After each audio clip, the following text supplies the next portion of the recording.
آج کے حوالے سے ہمارے دو سبجیکٹ ہیں، ہم وہ اس موضوع پہ بات کریں گے۔ ایک تو ہے جو آج اسلام آباد ہائی کورٹ میں اور سپریم کورٹ آف پاکستان میں امام صاحب کا جو کیس ہے جو توشہ خانہ والا، اس میں ناجائز طریقے سے ان کو سزا دی گئی ہے۔ دوسرا سبجیکٹ ہے ہمارا الیکشن کمیشن آف پاکستان کا کنڈکٹ اور الیکشن پریزیڈنٹ آف پاکستان کا خط اور الیکشن کمیشن کا جواب۔ ہم اس کو بات کریں گے، یہ دونوں بڑے امپورٹنٹ سبجیکٹ ہیں۔ اس لحاظ سے سب سے پہلے ہم بات کرنا چاہیں گے جو آج ہوتا رہا ہے اسلام آباد ہائی کورٹ میں اور سپریم کورٹ آف پاکستان میں۔ یہ تو کسی شک و شبہ سے بالاتر ہو گئی ہے یہ بات کہ متاثر جج ہمایوں بلاور نے بغیر ہمیں سنے یک طرفہ فیصلہ کیا، اور جب یہ کہتے ہیں کہ آپ شواہد پیش نہیں کر سکے، تو جب ہم شواہد اور گواہان کی فہرست دیتے ہیں تو 12 بجے وہ کہتے ہیں 1:30 بجے لے آئیے اپنے گواہان، اور 1:30 بجے وہ کہتے ہیں کہ اب ہم اپلیکیشن جب دیتے ہیں کہ جناب ہمارے گواہان کراچی سے آئیں گے، ان کو 1 یا 2 دن کا ٹائم دے دیجیے، تو وہ فرماتے ہیں اب یہ غیر متعلقہ ہیں۔ یہ پاکستان کی تاریخ کا پہلا کیس ہے، کرمنل کیس، جس میں ملزم یہ کہے کہ میں نے اپنے گواہ پیش کرنے ہیں اور جج کہے کہ آپ کے گواہ irrelevant ہے، ہم پیش کرنے کی اجازت کی آپ کو نہیں دیتے۔ یہ پاکستان کی تاریخ کا پہلا کیس ہے، اور یہ بھی پاکستان کی تاریخ کا پہلا کیس ہے کہ آپ ملزم موجود نہیں ہے، اس کا وکیل موجود نہیں ہے، اور ان دونوں کو اس کو سنے بغیر آپ نے یک طرفہ فیصلہ کر دیا اور سزا سنا دیا، اور سزا 5 سے 10 منٹ کے اندر ایگزیکیوٹ بھی ہوگی، اور آپ نے زمان پارک کے دروازے توڑ کے اور ایک شخص کے بیڈ روم کے دروازے توڑ کے، اور اس شخص کو عمران خان کو وہ واش روم میں وہ کہتا ہے مجھے کپڑے چینج کرنے دیں، وہ آپ نے واش روم کے دروازے توڑ کے چند منٹس کے اندر آپ نے گرفتاری کر لی۔ ابھی وارنٹ آف ارسٹ سائن بھی نہیں ہوا تھا، جاری ہونے دور کی بات ہے، آرڈر کی کاپی کسی کے پاس نہیں تھی۔ یہ ہے وہ طرز عمل، جو یہ ہے انصاف کا دوہرا معیار، یہ ہے قانون کے ساتھ مذاق، یہ ہے اداروں کی انوالومنٹ، یہ ہے ہمارے پاکستان کے آئین کی پامالی، یہ ہے ہمارے ہاں قانون اور انصاف کا جنازہ اٹھتا ہوا سامنے نظر آ رہا ہے، جس میں سے بدبو نظر آ رہی ہے، اور نہ صرف کہا جاتا ہے کہ انصاف ہو بلکہ ہوتا ہوا نظر آئے۔ لیکن پاکستان کی تاریخ میں ہم نے ماضی میں بھی دیکھا، لیکن آج سب کے سامنے، پوری پاکستانیوں کے سامنے، پوری دنیا کے سامنے انصاف کا قتل ہم نے اپنی آنکھوں سے دیکھا۔ اور جب اسلام آباد ہائی کورٹ کے چیف جسٹس صاحب کو سپریم کورٹ یہ حکم دیتی ہے کہ آپ یہ کیس خود سن کے فیصلہ کریں جوریسڈکشن پہ اور مینٹینیبلٹی پہ اور لمیٹیشن پہ اور الیکشن کمیشن کے اتھارٹی پہ، آتھورائز پرسن پہ آپ فیصلہ کریں، تو جسٹس عامر فاروق صاحب سنے بغیر وہ بھی دوبارہ اسی تیسری مرتبہ اسی جج کو واپس بھیج دیتے ہیں، اور یہ کرتے ہیں 3 تاریخ کو آرڈر، 4 کی شام کو ہمیں آرڈر ملتا ہے، 4 اگست کو 3 تاریخ کا آرڈر ہے، اور 4 کو ہی چیف جسٹس عامر فاروق صاحب اسی متاثر جج کو ہمایوں بلاور کو ایک اسپیشل نوازش فرماتے ہیں کہ ایک جج جو کہ ٹریننگ پہ جا رہا تھا یو کے، اس کو تبدیل کر کے اس ہمایوں بلاور کو نامینیٹ کر دیا کہ آج آپ 5 تاریخ کو چلے جائیں۔ کل بار بار سوال ہوا کہ اس جج صاحب کو جلدی کیا تھی؟ جلدی یہ تھی کہ انہوں نے اسی دن شام کو 5 تاریخ کو ہی لندن یو کے روانہ ہونا تھا۔ یہ بھی حسن اتفاق ہے، حسن اتفاق یہ ہے کہ جب ایسے لوگوں کو، شریف برادری کو یا جس کو بھی سزا ملتی ہے تو وہ لندن بھاگ جاتے ہیں یا دبئی بھاگ جاتے ہیں، اور یہاں جس جج نے عمران خان کو سزا دی وہ بھی لندن جاتا ہے، دبئی جاتا ہے یا وہاں جاتا ہے۔ یہ جگہ قدرے مشترک ہے۔ پھر یہاں یہ بھی ہم نے ماضی میں دیکھا، جس کو سزا ہوتی ہے وہ بیماری کا بہانہ بنا کے لندن چلا جاتا ہے، اور یہاں جو شخص سزا لیتا ہے وہ بیمار ہو جاتے ہیں اور ہمارے کیسز بھی نہیں لگتے، وہ جج سے بہانے بھی باہر ہو جاتے ہیں، یہ قابل اتفاق ہے۔ اور یہ کیس آج والا جان بوجھ کے الیکشن کمیشن کے وکیل صاحب اس کو ڈیلے کر رہے ہیں تاکہ کیس کا فیصلہ جلدی نہ ہو اور اس دوران باقی کیسز میں گرفتاریاں ہم ڈال سکیں۔ کل آپ نے دیکھا ہے کہ پوری سرکاری مشینری حرکت میں آ چکی ہے۔ اب آئی جی صاحب کو بھی فکر لاحق ہو گئی کہ جناب جانے باقی کیسز پڑے ہوئے ہیں، وہ کیسز جس میں عمران خان صاحب کے عدم پیروی کیسز خارج ہوئے ہیں ضمانتیں ہیں۔ اور عدم پیروی کیوں کہ وہ آئے نہیں ہیں، بھائی وہ کیسے آئے؟ کیا وہ جان بوجھ سے نہیں آئے؟ آپ پروٹیکشن آرڈر جاری کریں، لیکن ان کو بھی جلدی ہو گئی۔ سائبر کے کیس میں ایف آئی اے کو بھی جلدی ہو گئی، اور باقی بھی تو آپ نے دیکھا ہے جہاں تماشا لگا ہوا ہے۔ اور کل اس فاشسٹ حکومت کے وہ سابق وزراء یہاں پریس کانفرنس کل سے کیے جا رہے ہیں کہ سپریم کورٹ اس پہ نوٹس کیوں نہیں لیا؟ بھائی سپریم کورٹ کے پاس ایک پٹیشن آئی ہے اور الیکشن کمیشن کا وکیل سرکاری موجود ہیں، اٹارنی جنرل آفس موجود ہے، قاضی فائزہ صاحب کی ججمنٹ ہے کہ جب کوئی سرکاری وکیل کسی کیس کو کرنے کا نااہل ہو، یہ لکھ کے دے گا کہ نہیں یہ کیس ہم نہیں کر سکتے، ہمارے پاس اہلیت نہیں ہے، پھر آپ پرائیویٹ کونسل کر سکتے ہیں۔ تو اس کیپیسٹی میں آپ نے پرائیویٹ کونسل کیا ہوا ہے، صرف پرائیویٹ کونسل نہیں، یہ وہ کونسل ہیں جو نواز شریف اور اس کی فیملی کے مقدمات کے وکیل ہیں۔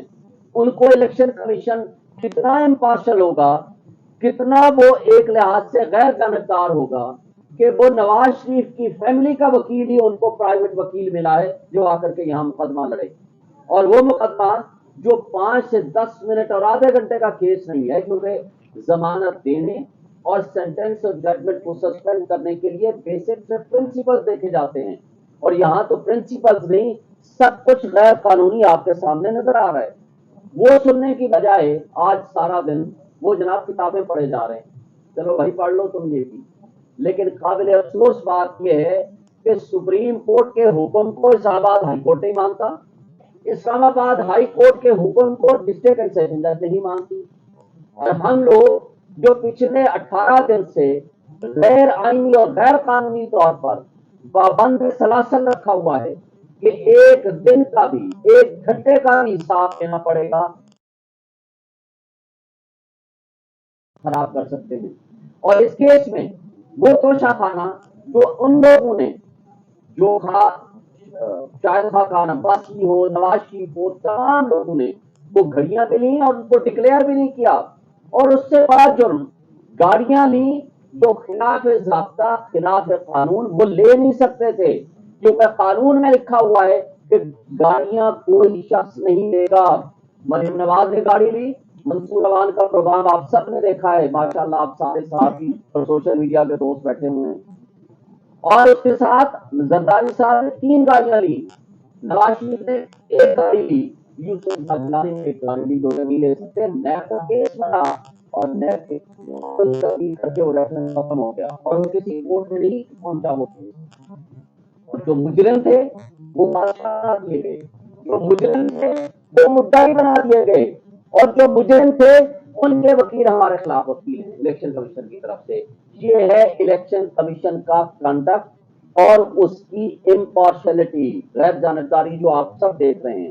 اب دوسری بات، آج دوسرے سبجیکٹ میں آپ آ رہا ہوں، اور ہمیں توقع اور امید ہے، ہم رول آف لا پہ بلیو کرتے ہیں، ہم آئین میں بلیو کرتے ہیں، ہم عدالتوں کی طرف دیکھ رہے ہیں، یہ منصف ہی رول آف لا قائم کر کے اس ملک کو بچا سکتے ہیں۔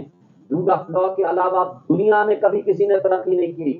اور ایک بات بتا دوں، مجھے بتائیں، پاکستان سے باہر بیٹھنے والا کوئی بھی ہمارا پاکستانی ہو یا کوئی بھی شخص ہو، آج آپ کا جو یوتھ ہے وہ یہاں سے بھاگ رہا ہے، لوگ یہاں سے پیسہ لے کے بھاگ رہے ہیں، وجہ کیا ہے؟ کہ ان کو آپ کے نظام انصاف پہ بلیو نہیں ہے، آپ کو یہاں کے قانون پہ بلیو نہیں ہے، کسی کو کسی بھی وقت اٹھایا جا سکتا ہے، غائب کیا جا سکتا ہے۔ کدھر ہے آج عمران ریاض جو لا انفورسمنٹ ایجنسیز کے ہاتھوں سے غائب ہو گیا اور ہزاروں کی تعداد میں لوگوں کو اٹھایا گیا جن کا پتہ ہی کوئی نہیں ہے؟ اور اس طرح کا طرز عمل کبھی ریاستوں کو ترقی نہیں دیتا۔ آج جتنی بے یقینی اور انسرٹنٹی ہے اور روز آپ کا ڈالر بڑھ رہا ہے، روز آپ کا پیٹرول بڑھ رہا ہے, روز آپ کا بجلی کے یونٹ آپ کے بڑھ رہے ہیں. کیا غریب آدمی کو زندہ رہنے دینا ہے اس فاشسٹ حکومت اور اس کی آگے آنے والی ایکسٹینشن جو آج بیٹھی ہوئی ہے؟ اور پھر کل ایک advisor to minister Mohsin Naqvi آپ کہتے ہیں جی اگلے سال مئی میں ہم الیکشن کرائیں گے. بھائی اگلے سال مئی میں کیوں, آپ 10 سال بعد کرا لو. ضیاء الحق نے کہا تھا 90 ڈیز میں الیکشن کراؤں گا, اس کے بعد پھر 11 سال نہیں کرائے, اس نے پوچھا. اس لیے آئین معطل تھا. آج بھی آپ آئین کو پریکٹیکلی معطل کر چکے ہیں. آئین کا آرٹیکل 224, آئین کا آرٹیکل 48 سب آرٹیکل 5 یہ واضح کر دیتا ہے کہ الیکشنز 90 ڈیز میں ہونے ہیں. اس کے علاوہ کوئی سیکنڈ آپشن, کوئی سیکنڈ رائے نہیں ہے. اور جب president of Pakistan national assembly کو ڈیزالو کرے انڈر آرٹیکل 48, تو اسی 48 کے سب آرٹیکل 5 میں لکھا ہوا ہے کہ پریزیڈنٹ آف پاکستان نے ڈیٹ دینی ہے. اس کے اندر الیکشن کمیشن کے ساتھ کنسلٹیشن بھی نہیں ہے. نہ صرف کنسلٹیشن نہیں ہے بلکہ اس میں پریزیڈنٹ صاحب نے ایسے میٹر آف کرٹسی ان کو بلایا ہے کہ آئیں جی, چونکہ فری اینڈ فیئر الیکشن کرانا آپ کی ذمہ داری ہے, آئیں میں ڈیٹ دینا چاہتا ہوں, آئیں میرے ساتھ کنسلٹ کریں. اور جو آج خط لکھا ہے الیکشن کمیشن آف پاکستان نے, یہ آئین کی خلاف ورزی ہے, قانون کی خلاف ورزی ہے اور توہین عدالت بھی ہے. وجہ اس کی کیا ہے کہ اس پرنسپل کو سپریم کورٹ آف پاکستان یکم مارچ اور 4/4 کے فیصلے میں, جو کہ رپورٹڈ ججمنٹ بھی اب ہو چکی ہے, اس کو ری ڈیٹرمن کر چکے ہیں, اس کو انٹرپریٹ کر چکے ہیں, ڈیفائن کر چکے ہیں. تو اب اس ایشو کو جس کو already supreme court of Pakistan determine کر چکی ہے, تو الیکشن کمیشن پریزیڈنٹ کو کہتا ہے آپ کو پاور نہیں ہے, آپ کو اختیار ہی نہیں ہے. ایک بات واضح کر دیں, اگر پریزیڈنٹ آف پاکستان یہ اسمبلی ڈیزالو نہ کرتے, بائی افلکس آف ٹائم یہ ڈیزالو ہو جاتی, تو اس صورت میں سیکشن 57 وہ پھر فیلڈ میں آ جاتا الیکشن ایکٹ کا, جو کہ اب وہ پریزیڈنٹ سے پاور ہٹا کے انہوں نے الیکشن کمیشن کو پاور دے دی ہے.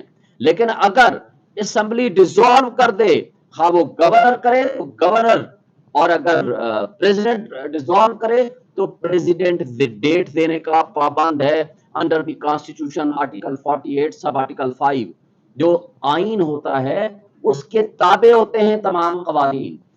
کوئی قانون آئین سے اوور اینڈ ابو نہیں ہوتا. یہ الٹا بات کر رہے ہیں. یہ الیکشن کمیشن آف پاکستان کی اس کا مطلب ہے غیر جانبداری, تو آپ کے سامنے آ چکی ہے کہ وہ کس قدر جانبدار ہیں.